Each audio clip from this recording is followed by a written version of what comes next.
Why can a war centered on Iran raise prices in India, stall ships in the Gulf, and put pressure on governments across Asia? Because this is not just a land war, it is a war unfolding next to one of the most important energy choke points in the world. And that changes the stakes immediately. Because this region sits beside a narrow route that carries an enormous share of the world's energy trade: oil, gas, and shipping. A huge share of the world's oil and gas moves through the Strait of Hormuz, a narrow waterway at the mouth of the Persian Gulf.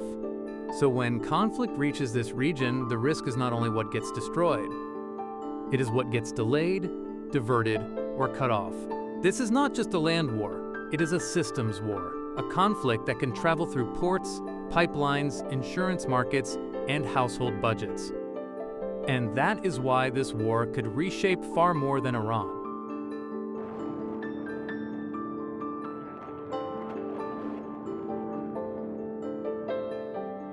This is where the war changes shape. It stops being just about strikes on Iran and starts becoming a regional systems crisis. To understand that shift, you have to see this war in two layers.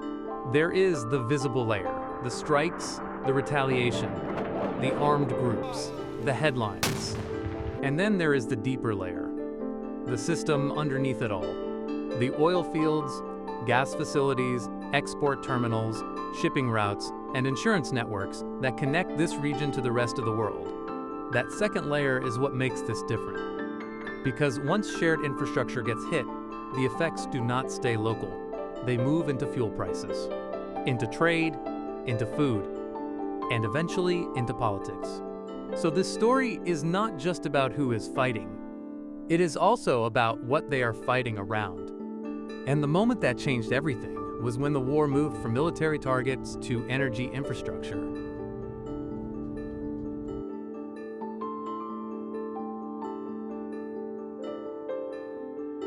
This is the moment the war stops looking contained. Because once energy infrastructure is hit, the consequences spread far beyond the battlefield. According to Reuters, this phase of the war began on the 28th of February 2026 with United States-Israeli strikes on Iran. But the real turning point came on the 18th of March 2026. That is when Israeli strikes hit Iran's South Pars gas field and the Asaluya processing hub. Those are not just obscure names on a map. South Pars is one of the most important gas fields in the world. And Asaluya is one of the key industrial hubs that processes that gas. So this was not just another strike in another war. It was a strike on the energy system itself. After that, the conflict entered a different phase. Reuters reported that by the 20th of March, 2026, retaliatory attacks or disruptions had reached energy-linked sites in Saudi Arabia, Qatar, Bahrain, the United Arab Emirates, Iraq, and Iran. That is the real shift.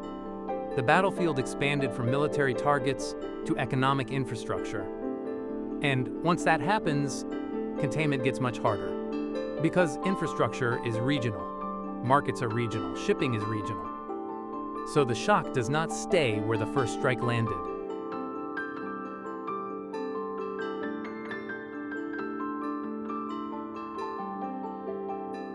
This is how a war in one country starts pulling in half a region, not always through formal declarations, but through geography, exposure, and aligned armed groups. There are usually three ways this spreads. Some countries get pulled in directly, others get exposed because of where they are and what they host. And then there are proxy networks that can open new fronts without a formal declaration of war. A proxy network is an armed group that is not formally part of a state, but broadly acts in line with that state's interests. That matters because it gives a conflict more ways to spread. Lebanon is the clearest example. Reuters reported that Hezbollah re-entered the conflict in early March, reopening a second front. And by the 21st of March 2026, Reuters described how Iran's Revolutionary Guards had helped rebuild Hezbollah after the 2024 war, making it more resilient and more decentralized. So Lebanon is not just nearby, it is already part of the story. Iraq is a different kind of risk. Reuters reported on the 6th of March 2026 that many Iran-linked groups in Iraq were not eager to fully join the war. That may sound reassuring, but it does not make Iraq stable, it makes Iraq complicated. Because Iraq still has major oil infrastructure, armed groups, foreign interests, and a leadership trying to avoid wider escalation. So even without becoming the main battlefield, it remains a pressure point. And then there are the Gulf states: Saudi Arabia, Qatar, the United Arab Emirates, Bahrain, Kuwait. They may not want escalation, but they host exactly the kind of assets this war can hit: energy hubs, export terminals, pipelines, refineries, and ports. Which means they do not need to join the war to feel like they are inside it.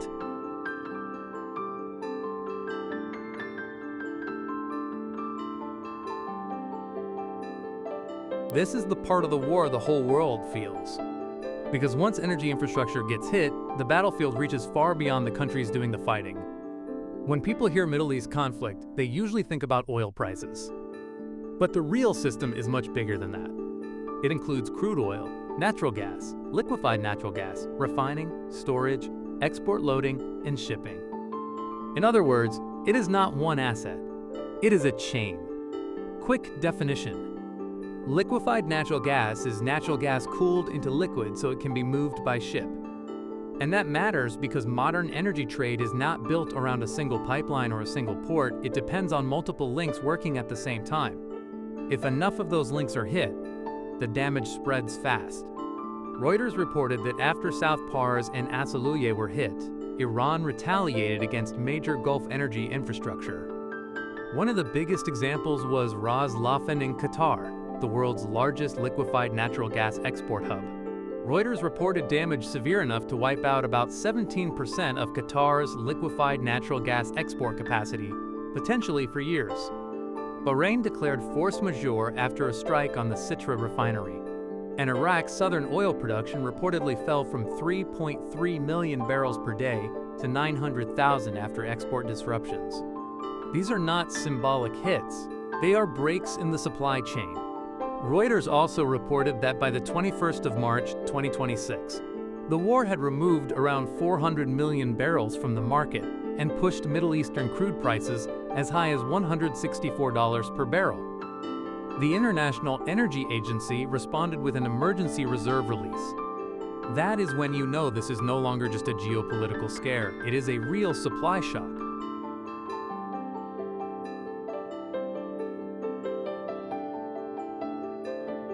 This is where a regional war becomes a global problem, because even if the oil and gas still exist, they still have to move. And that brings everything back to one place: the Strait of Hormuz. The Strait of Hormuz is one of the most important choke points on Earth. A choke point is a narrow route that carries an outsized share of global trade. And Hormuz does exactly that. According to the United States Energy Information Administration, about 20 million barrels per day moved through it in 2024. It also carried more than 1/5 of global liquefied natural gas trade in early 2025. So this is not just a regional waterway. It is a global energy artery. And what makes Hormuz so dangerous is concentration. A huge share of Gulf exports must pass through a very small space. So if that space becomes risky, the disruption compounds fast. Reuters reported that on the 19th of March 2026, the United Nations Shipping Agency called for a safe corridor after around 20,000 seafarers on nearly 2,000 ships were stranded west of Hormuz. Then, on the 20th of March 2026, insurer Chubb announced special war risk coverage for ships willing to make the transit. That detail matters. Shipping does not run on fuel alone. It runs on insurance, financing, and legal risk. If insurers get nervous, shipping slows even before routes fully close. There are workarounds. Saudi Arabia can move some oil west through the east-west pipeline to Yanbu on the Red Sea. The United Arab Emirates can bypass some Hormuz exposure through Fujairah. Reuters reported Saudi Red Sea exports were set to rise to 3.8 million barrels per day in March. But these are partial workarounds. They do not replace Hormuz. And when one choke point gets stressed, pressure shifts to others. Reuters reported the Panama Canal was running at maximum capacity as liquefied natural gas cargoes rerouted. So a war in the Gulf can start reshaping shipping flows on the other side of the world.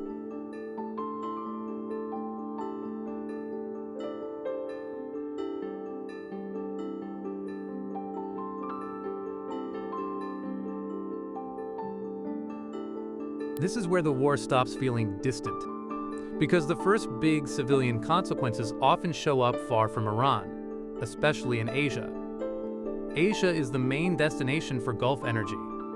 According to Energy Information Administration data, 84% of crude and condensate moving through Hormuz in 2024 went to Asian markets. For liquefied natural gas, it was 83%. So when Hormuz is disrupted, Asia feels it first and hardest. Japan is one example. Reuters reported on the 21st of March 2026 that roughly 90% of Japan's oil imports rely on Hormuz. India is another. Reuters reported that around 90% of India's liquefied petroleum gas imports come from the Middle East. That is cooking gas, so this is not just an industrial problem, it reaches directly into household energy use. And Reuters reported the effects quickly. By the 16th of March 2026, India's liquefied petroleum gas sales in the first half of the month were down 17.3% year-over-year, with 22 tankers stranded.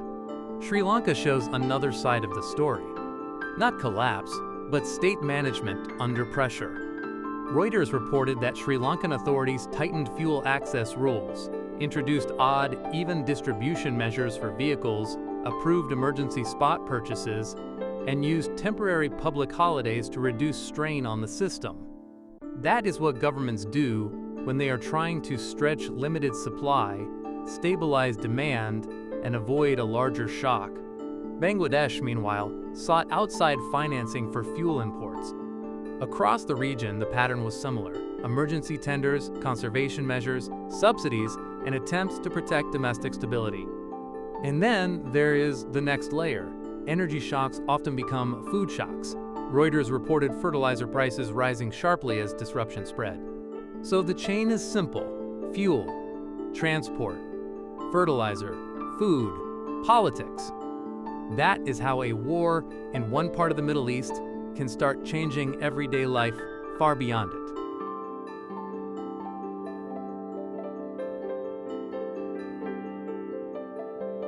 So what happens next? At this point, there are a few different ways this war could move from here. This next part is analysis, not prediction. But there are three broad scenarios worth watching. Scenario 1, contained but expensive. In this version, the war stays serious, but stops widening. Fewer major energy sites are hit. More ships re-enter Hormuz. Insurers broaden coverage.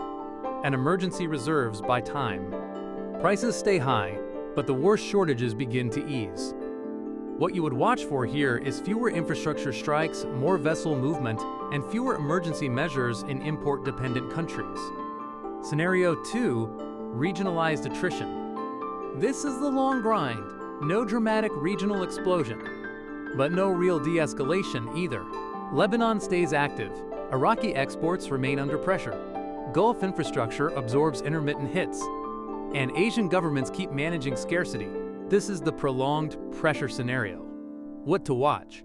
Repeated force majeure notices, more reserve releases, and continuing rationing or subsidy programs. Scenario 3, chokepoint cascade. This is the most disruptive outcome. Hormuz stays unstable. Bypass routes come under more strain. Canals and maritime alternatives stay congested. And delays begin to pile onto delays. This is the scenario most likely to turn a regional war into a wider economic crisis. What to watch? Persistent paralysis in Hormuz, stress on Yanbu or Fujairah routes, and expanding shipping bottlenecks elsewhere. So this is the bigger point. This war may begin in Iran, but it does not stay there. Because once trade routes, energy systems, and shipping lanes become part of the battlefield, the effects travel much farther than the missiles do. No one knows exactly which path this war will take. But we already know what kind of conflict this has become. This war began with Iran. But the bigger story is how it travels. Through proxy networks, through gas fields and refineries, through insurance markets, through the Strait of Hormuz, through fuel prices in Asia, through the cost of food that comes next. That is why this does not stay in Iran. Because once trade routes become part of the battlefield, the war is no longer defined only by where missiles land. It is defined by which systems break and who depends on them. So if this war keeps spreading through the world's energy and shipping arteries, what breaks first? Comment below. Which signal would you watch first? Oil, shipping, or politics?